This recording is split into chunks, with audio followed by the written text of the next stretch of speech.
to send money through SBI REMIT. So all you have to do is to get your SBI REMIT, then insert, then push English guide, then deposit, card issue, enter, insert the money,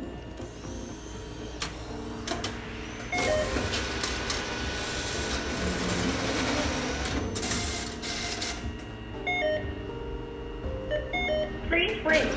Your transaction is being processed. Please take your card and receipt. Thank you. So, ganun lang po kadali. Pero, bago kayo magkakaroon ng card, kailangan tumawag kayo sa SBI para mapadalan kayo ng form at para mabigyan kayo ng card. So, ganun lang po kadali maghulog sa SBI.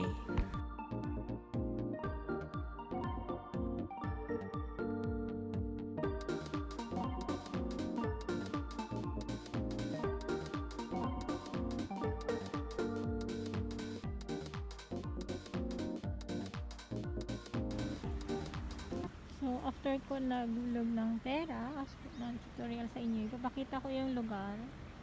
Ito yung lugar namin. Talaga nasa province kami.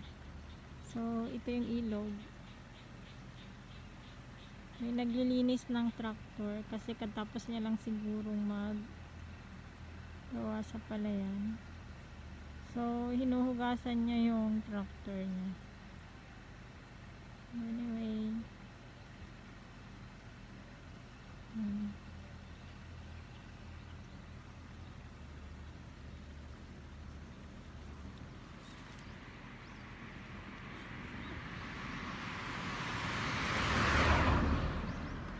So,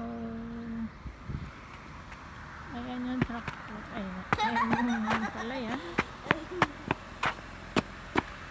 Kain na tayo kasi nakaka-istorbo tayo dito.